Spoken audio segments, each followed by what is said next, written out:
Well, as the Australian Grand Prix rolls around every year, what comes to the fore is the incredible connections between supercars and Formula One. So, Tim Edwards, it's your turn for the hot seat to take a trip down memory lane and tell us about your incredible nearly 2 decades in Formula One.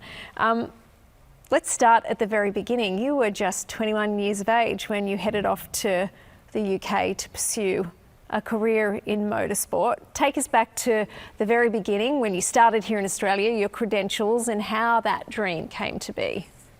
Wow, okay, all right. Well, originally I did an apprenticeship as a mechanic at a Ford dealership, Melford Motors in Elizabeth Street in Melbourne, and that was, I'm going to sound really old now, 1983 to 1987. And finished that, and then in early 1988 realised that I wanted more than that. Always had a passion for motorsport. Dad used to race. Dad raced in the Armstrong 500 and even the first events at Bathurst, so it was sort of in the blood a bit. Raced motocross, so always had a passion for it.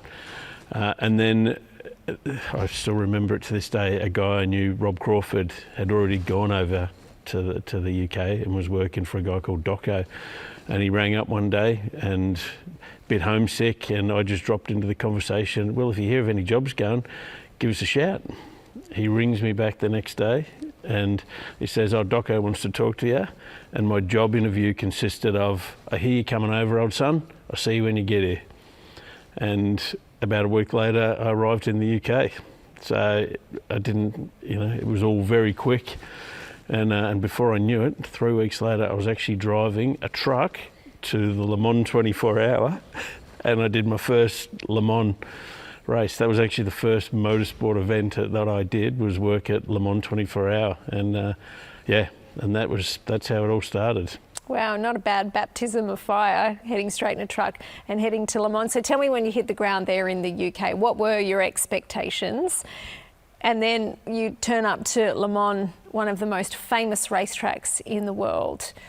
What did you think? What were your impressions of it then? To be honest, it still gives me goosebumps to this day. It was like, it was all quite surreal.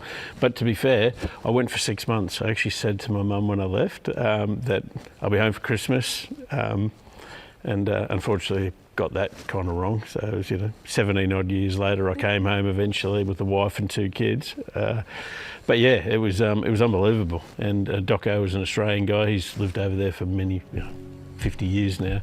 It was great working for him. He had a Formula 3 team and World Sports Cars with Mazda. So that was my initiation into motorsport, and never looked back. What was the motor racing scene over there like then? Tell us about Formula 3 and the level of competition, the sort of talent that was involved. Well, when you think about it, it is the hub of global motorsport. I mean, around Silverstone, which is where I lived for the 17 years that I was over there, there's everything. In Australia, motorsport is a tiny industry. But over there, it is huge. There's tens of thousands of people work in it. There's tens of thousands of people apply for every job. It's a huge industry over there. So, even just where I was in Silverstone, you're surrounded by Formula 3 teams, Formula 3000 teams. In fact, Eddie Jordan had a small factory opposite Alan Docking's factory. Literally, the back doors faced each other, and he's running a Formula 3000 team. There was World Sports Car teams. It's a even the small part of motorsport over there, touring cars, etc., is a huge industry by comparison to Australia. So all of a sudden you're in it and you're surrounded by it, and you're eating at the Silverstone Clubhouse every day for lunch, and you're surrounded by hundreds and hundreds of people that are working for other teams, and you go to the pub at night, the Royal Oak in Silverstone, and every single person in there is largely a foreigner from around the world, because a huge number of people go and work in the UK for motorsport. Plenty of Aussies. I think because we're all away from home, we don't think about going home to our wife or girlfriend, because we're over there for the job, and so we get snapped up because we're prepared to work whatever hours, 7 days a week, because it's kind of your life. You live it, and that's how it all started. So you end up at Jordan Grand Prix in 1991. How did that come to be? Well, I almost ended up working for Eddie at the end of my very first year, at the end of '88, because he was starting to grow the team. But Doco and EJ had a bit of a falling out for him trying to poach his staff because, you know, everybody's so close. So I did another year working for Doco and did the World Sports Car Championship with Mazda, which was through Doco. And then in 1990, I went and worked for a Porsche team, Richard Lloyd Porsche. So same thing, World Sports Car Championship, Japanese Championship. And then obviously with Jordan, effectively moving into Formula One for the beginning of '91, I thought I really need to rekindle that conversation I had with EJ a couple of years prior. And so, yeah, I started with them at the beginning of '91, which was the beginning of Jordan Formula One team with that beautiful green 7-Up Jordan. You know, I still think it's it might be a bit biased, but it was one of the most beautiful Formula One cars of all time, that, and some big names drove it as well. So you approached Eddie for that job, or he came back after you? No, and what were you doing when you started there with him? Well, originally, I approached Eddie because obviously I knew him from 2 years prior, and he said, "Yep, got a job." I mean, clearly he was trying to expand, but I mean, when I say expand, I think for the first event, which was Phoenix, from the top of my head in '91, I think there was 43 people working for the team. So, you know, it was a tiny team. You know, in the first year, Eddie and Marie were making sandwiches for the team. You know, it was Formula One, but it was on a small scale. But to be fair, we were still up against teams that had hundreds and hundreds and hundreds of people. But it was small in the beginning. And so initially when I started, I was literally working in the sub-assembly department, building gearboxes, building uprights, steering racks, everything, for a short period before I ended up working on a car. So tell me about some of the characters then at Jordan Grand Prix when you first lobbed. Well, characters, so many drivers went through Jordan as well, but there was some great people who worked there. In fact, I'm still friends with some of those people today. In fact, the guy who replaced me as team manager when I left at the end of 2004, Andy Stevenson, is still the team manager to this day. So he's gone on to work, well, the Russians effectively moved in straight after I left, then it became Midland F1, then the Dutch bought it and it became Spiker F1, then the Indians bought it, became Force India, then Stroll bought it and it became Racing Point, ultimately it's now Aston Martin, and Andy Stevenson is still in that same role today. And he actually started there the same time that I started at Doco's in 1988. So he's literally been driving to the same place in Silverstone since 1988, albeit to a much bigger factory now. Yeah, I mean, the progression and the hands that's moved through is just incredible. Yeah, 100%. But because we're a small team, it's why we actually, you know, it was a real family team. It's the reason I stayed there for the whole time I was over there, because, you know, you were never 256, you know, employee number 256. We're always a small team. Even when we got to our peak number of 260 people, everybody played a part. You know, I always felt that, you know, I could talk to Gary Anderson and say we should do it like this, do it like that, and everybody in the team actually was able to work like that. You know, if you go and work for the big teams like McLaren and that, no, it's like the senior people make those decisions. You just bolt that part on. We've employed you to bolt that part on, you bolt that on. But Jordan was never like that, and it's probably a bit down to me as well. I mean, I never like standing still, so I'm always, you know, looking to change, improve, etc. And that's the reason that I worked my way right through that business from, I'd argue, the bottom to the team manager role when I left. So you lob in 1991 in the sub-assembly department. Tell me about what that first year was like. I imagine as a thirsty student, your eyes were like dinner plates as this was all unfolding around you, and you had, you know, the opportunity to work with some incredible drivers, and you had a taste of Michael Schumacher that year, I think. Yeah, well, incredible drivers, but also incredible engineers. I mean, that first year there was 3 engineers in the whole department. I mean, there's thousands these days. I mean, literally, Gary Anderson was the brains behind it. Andrew Green did all the suspension, and Mark Smith did the gearbox, and those 3 guys designed the whole thing. I mean, they were amazing guys to work with, and you know, Gary was just a fantastic guy to work with. But the same with Eddie. I mean, Eddie's just like, he is such a unique character. You know, I just absolutely loved working for him. But it was an eye opener. You know, you go from, when you think about it, I was working in a Ford dealership, fitting air conditioners to car or servicing cars, and you know, just, I wouldn't say monotonous, but you know, just day-to-day servicing cars, and then you're working with Formula One cars that it's constantly evolving, constantly changing. You know, everything is lightweight, built for speed. You know, it was great. You know, I absolutely loved it. But you know, I knew I wanted more, even when I started at the bottom, and so hence my progression started through the ranks there. So was that a conscious effort and decision on your part to say, right, I might be starting here, but I do want to be team manager? Never thought about that once. So how did you actually plot your progression then? I didn't plot it. I literally, it was, I mean, clearly Eddie and Gary Anderson and that obviously valued my input, and it just happened, you know. I went from sub-assembly to working on the test car, pretty quickly became number one on the test car, moved on to a race car, ultimately became the crew chief. It just, none of it was ever planned. You know, as opportunities arise, I just made my way up the ladder. But it was never something I ever even thought about or planned. It just happened. Tell us about that first encounter with Michael Schumacher. He jumped in to sub in at the Belgian Grand Prix, making his debut. Tell us the backstory of all of that. Well, the backstory is that Bertrand Gachot was the driver of that, and he, I can't even remember why, sprayed CS gas or some kind of mace into a taxi driver's face in London, and probably got arrested. So the Belgium Grand Prix was coming up the next weekend, and Eddie was faced with the dilemma of who did he put in the car, and he had, effectively it came down to two: Stefan Johansson, who was obviously, everybody knew who that was, and as Eddie described it at the time, some young German kid called Michael Schumacher. Anyway, I think he went for Michael, and I'm not sure whether there was cash behind it or not, but he went for the young German guy, and the truck had already gone.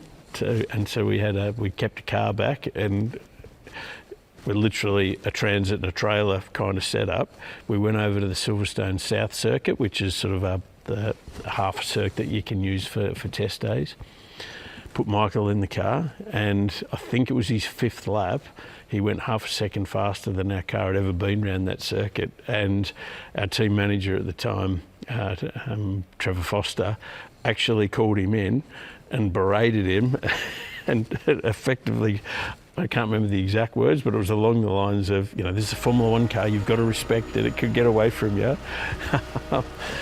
He basically told him to slow down, but yeah, it was pretty clear to everybody on that first installation, shakedown, you know, just to get him acclimatised with the car, that he was the real deal. And yeah, a few days later, and he's qualified fifth and never looked back. Can you remember the ripple effect that had through the team, the excitement off the back of a really bizarre thing to happen where the driver's not available and suddenly this debutante's parachuted in and he's just incredible? Well, it certainly lifted the bar, because all of a sudden you go, well, our car's even better than we thought it was. We're already having a pretty good year for our first year, but when that happened, it's like, geez, that just lifted the bar. Unfortunately, on the Monday, on his way to drive to the Jordan factory to sign his actual contract, he stopped at Enstone on the way and signed with Benetton, and that was the last we saw of him. And so unfortunately, we had to finish that season with the succession of different drivers driving the car. Although we finished the year with Zanardi driving the car, who was also an amazing human being. So it wasn't all bad, but it was certainly an interesting time. How do you look back on those moments with some of the greatest of all time in Formula One, to have been a part of those particular moments? I'm proud of everything that I achieved. I mean, I'm walking through the 12-hour paddock on the weekend. Next thing, Rubens Barrichello, like, grabs me and starts hugging me because I worked with him very closely, and so we're reminiscing. Literally only 3 days ago about our time together, because it was 93, 94 around there that he drove for Jordan for 2 or 3 years. So, but great relationship with him. And actually, when you do the roll call of everybody who drove for Jordan, it's a long list, because we became a bit of a betting ground for future drivers, and Eddie Irvine drove for us, subsequently went to Ferrari. There's so many of them that passed through. We had a few older guys as well, but there was so many youngsters sort of made their way through. Fisichella, Frentzen, Heidfeld, Ralf Schumacher. It was but it was great. All those years of Formula One and working with some amazing drivers and engineers. Sam Michael, he was with for a long time, so I had a great relationship with him as well. So yeah, it was great times, but hard work, which is ultimately why I got out. But but I don't regret any bit of it, and proud of what I achieved over the 17 years that I was over there. So being the #1 mechanic on Rubens Barrichello's car is probably the next, or the first promotion that you had from the sub-assembly department. So tell me what that moment was like, and a bit more about him and your relationship with him, and the sort of driver he was and the demands that he had from the team and the car. Well, I mean, when he first came to us, it was his first drive of a Formula One car. So it was all new to him. So, I was on my way up, he was on his way up. So I think that probably also, it wasn't as though he came from another team and came with all this, experience or baggage. He was keen to learn, I was keen to learn, and so we sort of grew together. But obviously, I was together when he had that big accident at Imola, which obviously went on to be a horrific weekend. But look, he was great to work with. Really enjoyed it. He plenty of stories that I cannot tell. But, oh, come on. But he actually set me up with my now wife, Trudy. Really? Yeah. Tell us that story. We're in Brazil, and there was I think the nightclub was the Limelights, what they call it, and everyone used to go there on the Sunday night after the race for most of the night. If not, you get back 5 o'clock and go straight to the airport, but that's what we all did. And he'd arrange a booth for all the Jordan team, and we're all in there, and he sort of played Cupid and set us up. I think I must have already given him an inkling that I was interested, and he went into full Cupid mode and set up Trudy and myself, and many years later, we've been together for 26, 27 years, something like that. In fact, we were only together for 6 months before we got engaged. No, sorry, 6 weeks. 6 weeks. You move fast. Yeah, mate. When you know, you know. Busy. Yeah. Well, it can't have been much longer than that, because it was the Monaco Grand Prix that same year. So Brazil was one of the early rounds. So I think it was 6 weeks, and proposed on the Sunday night, and we got married. It was another year or so later before we got married, but when you know, you know. And did Rubens come to the wedding? No, he didn't. He wasn't in the country at the time. Oh, he's busy. No. Shame. I love that story. That's a great story. What other stories have you got about him? About Rubens? None that are probably PG. Look, he was just a great guy to work with. Yeah, he used to go out for dinner a lot, and he'd come in every morning so enthusiastic and talk about what he did the night before and what he did on the weekend, and he was always very enthusiastic about everything he did. And so but a lot of it is, I think, because we sort of almost started our, yes, I did a little bit before that on the T car and stuff like that, but it was my first car that I was responsible for, his first Formula One car, and sort of that's why I think we grew together so well.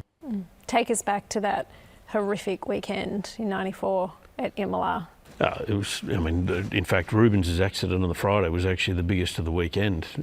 His was the worst. But then obviously you had Ratzenberger on the Saturday. He was also a friend because he lived in Silverstone, so he used to be at the Royal Oak as well. So, that was tough for everybody to deal with. And then obviously Ayrton's accident on the Sunday. So, I mean, that Bologna airport on the Sunday night, I still remember it because, you've got hundreds and hundreds of mechanics and engineers from all the teams, and there's just grown men crying everywhere, just couldn't believe the weekend that we just had, and it was even worse than that because there was a policeman killed in the crowd because there was an accident with Leto on the start line. A wheel flew over the fence and killed a policeman.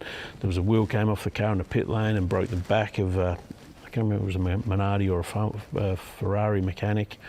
It was just everything about that weekend was horrific. But on a lighter note, for the same weekend, that was my wife's first ever Formula One race, actually working, and she met Ayrton on the fateful morning because she was looking after the Goodyear motorhome, and she had to make small talk with him before because she was waiting for the head of Goodyear, who was actually in another meeting. She's going to hate me for saying this, but she actually said to Ayrton, so what do you do? And she said, oh, well, I'm a driver. Oh, really? Are you any good? Well, I'm on pole position today. I said, oh, wow, is that good? And he said, okay, I'm at the front. So I've ribbed her for years about that Ayrton was he probably enjoyed the fact that somebody actually didn't recognise him. And but yeah, I've ribbed her for years. That was her first ever Formula One race. Almost her last, to be honest, as well, because she couldn't believe what she'd, because to have that horrific weekend, she's thinking, what on earth have I got myself involved in here? How do you feel like that weekend changed the game? Well, it literally, safety was nowhere near as high a priority as it was, but after that weekend, they literally made drastic changes. That's where the plank that still sits under the car that you hear them talk about, it's a sort of 300 mil wide, 10 mil plank, that's still on the car to these days. Now, I don't know about this year, but up until this year, that's still on the car because they literally implemented that partway through the season. They made so many overnight changes to just slow the cars down because they were literally, out of control. And actually, when you look back at the cars now, like the drivers are sitting out, they're just so exposed. But there was still a lot done for safety. You still had to do the sleigh test with your car at the start of the year and send it down at a high speed and make sure the nose deformed the right way. But yeah, when you think about where the driver's upper body and head, there wasn't much there, and the speeds they were getting right up there for the level of safety in the cars, and so the FIA, to their credit, literally threw the book at it, changed rules overnight. You never see mid-season that kind of drastic rule changes, but they reacted in a big way, and then they came out with groove tyres and a whole host of other things off the back of it. So, that was definitely a positive. How did Rubens cope with the death of Ayrton Senna? Oh, he was in a mess. First he was trying to recover from his own injuries because his was a horrific accident, but it's like all these things, you go away and ponder it and then pick yourself up and move on. His career was going well, and I think the fact that the FIA reacted as they did probably gave everybody some comfort as well that, okay, there's an effort being made to prevent that from happening again. 1997, you become the chief mechanic for the entire team.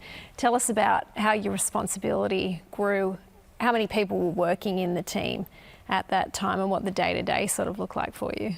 So by then we would have been well into the 200s by then.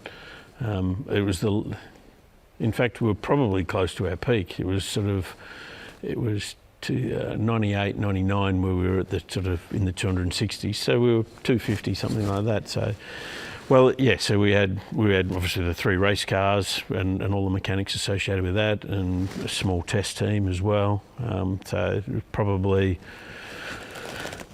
50 people, 40, 50 people reporting to me. I was obviously quite young still at that stage. So, I'm 26, 27, maybe slightly older. 40-year-old, 50-year-old blokes reporting to me. That was probably the toughest part, because you've got these guys who've been doing Formula One for 20 years, and they've got this guy who's been in the sport for 5 or 6 years, now their boss. But I think, I like to think that I've earned my respect along the way, in the job I've done. So, but yeah, it's an interesting dynamic when you've got these guys that are that much older than you, and that much more experienced, having to report to you. It was good. What were the challenges of that time for the team? And because you were definitely on the up. Well, yeah, I mean, by the late 90s, we came close to winning the championship. So, I mean, we were always a minnow of a team. Even at our peak, we were a minnow of a team. By the time I left Formula One, we were 230 people, and Toyota that year had 1,150 staff. So we're a minnow. And I suppose one of the biggest challenges was being as a minnow, you just have to work that much harder, because you've still got to go testing when everyone else is going testing. And so for some of us, we would be doing racing, going straight to testing, back to racing, and I could be away for 2 months at a time, which was fine pre-children, because Trudy was travelling as well, so we didn't care. Oh, you mean we've got to go to Rio for a week between Sao Paulo and Buenos Aires? Oh, all right, we'll go and stay on Copacabana Beach for a week. Yeah. So pre-children, actually for me, it wasn't too bad, because Trudy was travelling as well. So by then she'd come on board. She was actually working for Jordan. She was the hospitality manager, sort of running our motorhomes and dealing with corporates and stuff like that. So, but yeah, the hardest part would have been the fact that we were just so small that you just had to work that much harder, because you're still expected to have the same output at the other end, and particularly once you start winning races, it just drives you all more. Okay, you've set the bar here, you got to stay here or go higher. You don't want to go backwards. Yeah. Tell us about hitting that peak then in '98, first race win for the team. Well, that was unbelievable. When to get a 1-2 at Spa was unbelievable. You always dream of getting your first win, and people have often asked me, well, out of your career, what was the highlight?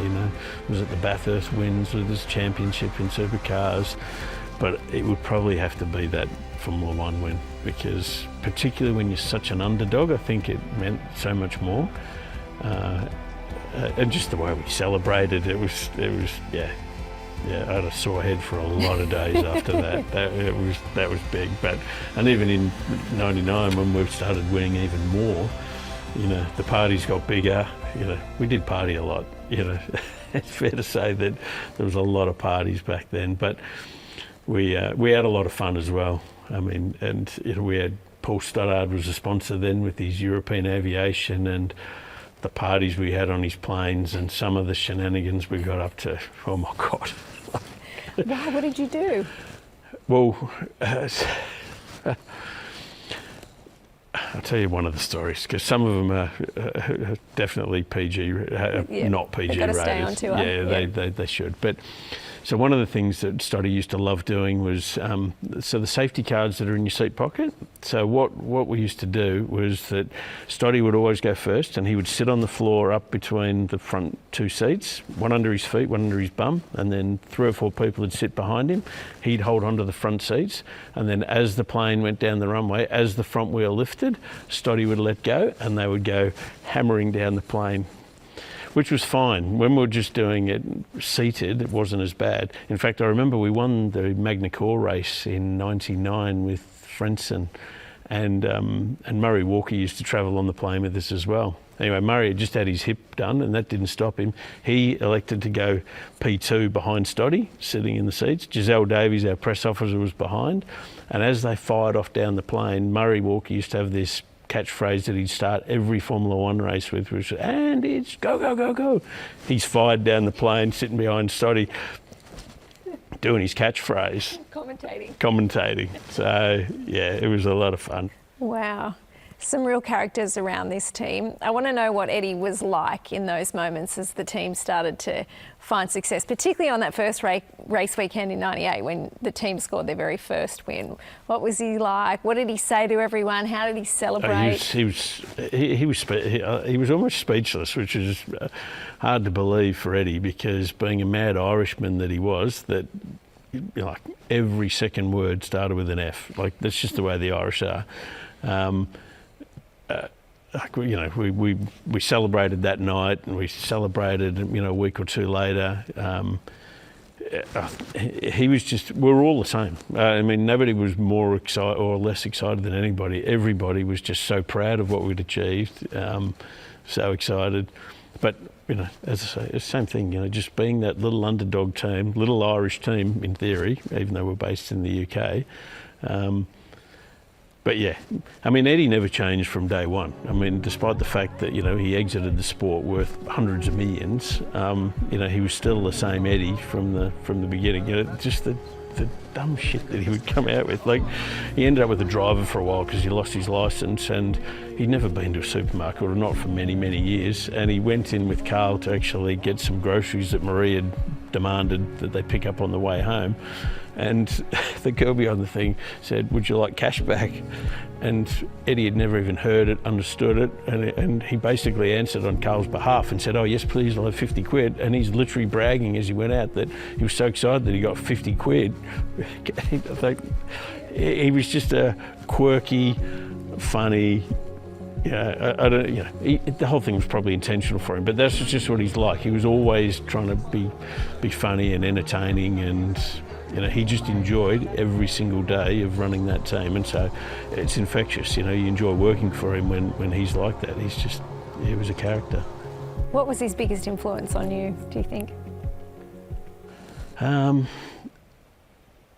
I've actually been asked this before, and actually EJ and Tony Cochran are probably the two most influential people in the way I think, and that's I recognise the fact that we're in show business. It's not just about the motor racing. I love motor racing, but we're here to entertain people, and show business has to come first and foremost in the way we think, and so that's the way Eddie was. He surrounded himself with the music industry. We'd have bands rehearsing in the back of our factory before they went on European tours and mad things like that. I don't get starstruck very often, but I remember being on the pit wall with Eddie at Monaco one year, and next thing this bloke squeezes between us, and I'm about to, say, "What are you doing?" And I turn and look, and it's Bono.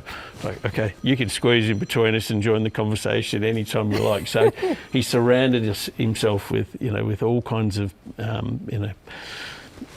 celebrities, influential people, but they all were drawn to him as well for exactly the same reason. He was there to have, a good time, and put on a show. He was a showman, and he just loved being a part of it.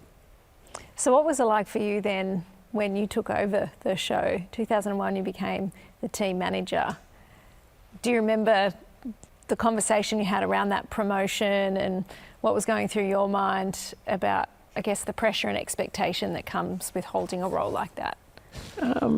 Well, it probably dawned on me that I now had to try and manage Eddie a bit more, because that had been someone else's responsibility, because, as a team manager, you do have to corral everybody, including the team owner, for certain things, and so trying to manage him was interesting. Even the simplest things like, "Eddie, that's where you're supposed to be staying. You need to stay there. And you can't go like, yeah." So, but I probably never even thought about it in the way you sort of described the question, because I just kept growing and growing in my role, and as I was added that responsibility, okay, just get on with it, and I do the same thing today. I don't, if I've been offered the role, I don't really, I just get on with the job. And Eddie obviously trusted me and never had any, we never differed in our opinions. We just, he trusted me to do the job, and I just got on with it. And then I added more responsibility in the last year or two, because as we're, how do I say, losing sponsors, we lost, a couple of key partners, and by then you've set the bar up here, so you're spending more, and you start struggling a little bit to keep up with some of the teams that have got budgets 2, 3, 4 times more than yours, and so then, unfortunately, then that leads to you start struggling to retain the sponsors because you can't keep up the level of performance, and so we ended up having to get rid of the managing director. And so I started absorbing that role as well. So I had a fair bit on my plate by the time that I left at the end of 2004. And so why was F1 over for you in that moment? I actually remember sitting at the Brazil round earlier in that year, and Dave Ryan was the team manager of the McLaren team. And we were just sitting waiting for the team managers meeting with Charlie Whiting, and he started telling me about his 15-year-old daughter and that he hadn't really seen her grow up.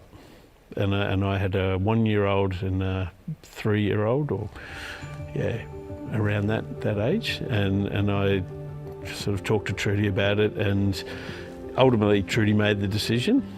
But she made the right decision because, I didn't have children not to be part of their life, and I didn't want to be Dave Ryan. Nothing wrong with, but having a 15-year-old that I hadn't really seen grow up. I wanted to be part of my boy's life, and so Trudy said, "Well, even though you promised my dad that you wouldn't take me to Australia, we've got to go and live in Australia to start again." Were you sad to walk away from everything that you built over almost 2 decades? Occasionally I have those thoughts even to this day that it's hard not to love to love everything, the level of technology, and it's cutting edge of everything, so I loved it. But having seen my boys grow up here in Australia, and they've had an amazing life over the last 20 odd years since we came back, and so we've got a very close bond with our 2 boys, and so it just wouldn't be like that if I hadn't made the decision, or we hadn't made the decision to come back to Australia.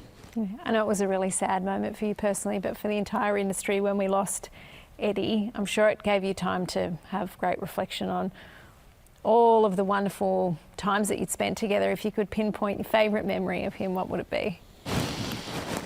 Wow.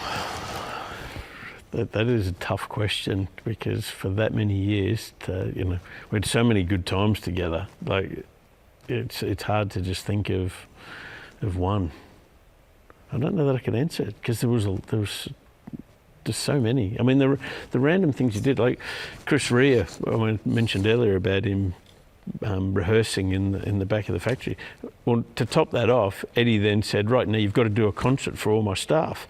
So he got free alcohol from whoever our sponsor was. I think we had Kremliovsky vodka at that time, so we had copious amounts of vodka and whoever the beer sponsor was back then, and everybody's families came in, and Chris Rea did a full concert for us as part of his warm-up. That was just the kind of quirky thing that Eddie did. He used to put those concerts on at the British Grand Prix as well on the Sunday night. He had the Pit Stop Boogie Boys, and they'd put a concert on, and he'd get all of his drivers up there and religiously say, he'd get Johnny Herbert up there and say, "I own you, I made you."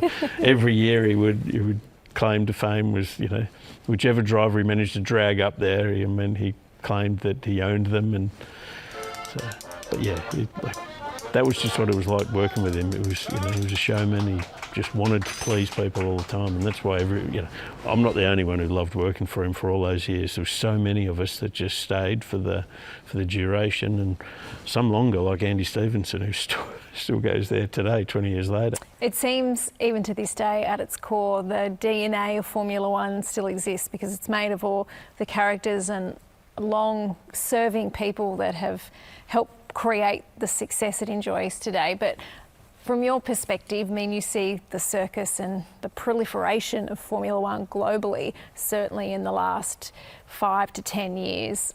How different do you think the show is today based on what it was like when you were at Jordan Grand Prix? Oh, it's very different now.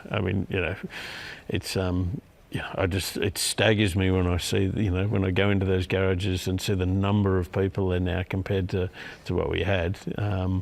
It's mind-blowing how big it is. And obviously, being a technical person myself, when you look at the technology in the car these days and the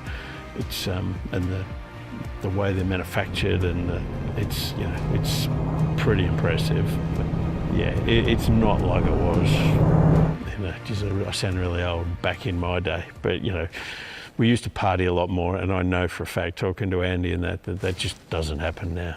We would go out and on a Saturday night, and that was a real issue at one point, because I was part of the group that brought the Parc Fermé in, and what we didn't think about when we brought Parc Fermé in is, well, all these engineers and mechanics that were working till 2, 3, 4 in the morning, we've just freed them up because the cars are in Parc Fermé, and from 6 p.m. they've got to go and do their own thing. And what happened instantly overnight is every team was faced with engineers and mechanics going out, partying all night, and I got to a point I had to carry a breathalyzer to breathalyze staff in the morning because it was getting out of control. So, but there was a lot of parties. The good old days. Well, I can remember seeing Ayrton Senna carried through a nightclub at Cascais in Portugal on the Sunday night after the race at Estoril by a large black lady, and he couldn't walk, and she was literally carrying him through the nightclub.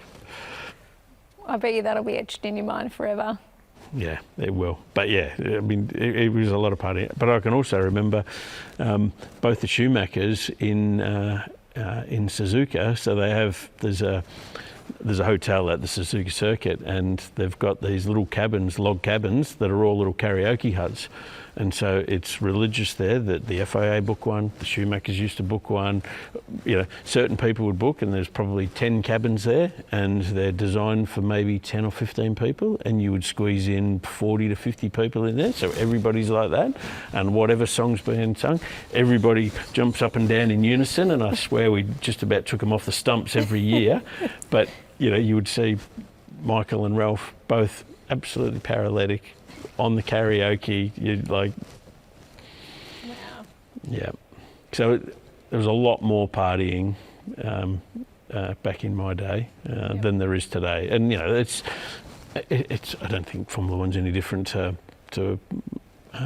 probably even a Ford dealership 20 years ago. Everything is, the scrutiny on behaviour is very different to it was 20 years ago, and so it's not just Formula One that's changed, it's our whole world's changed over the last 2 decades. Yeah, the commercialisation of sport, but I think also technology. Everyone's a publisher these days, so mobile phones would definitely give the game away with all of those shenanigans. Correct. Now you've just got me giving the game away, some 20 years later, but... We love it. You should write a book, Tim. Make a great book. I could put the non-PG stuff in that. Yeah. I have loved sitting down with you and reminiscing on your times in Formula One, particularly at Jordan Grand Prix. Thanks for taking the time to have a chat with us, and I really hope you have the opportunity this weekend at the Australian Grand Prix to catch up with all your old mates. Thank you. That's good. I enjoyed it.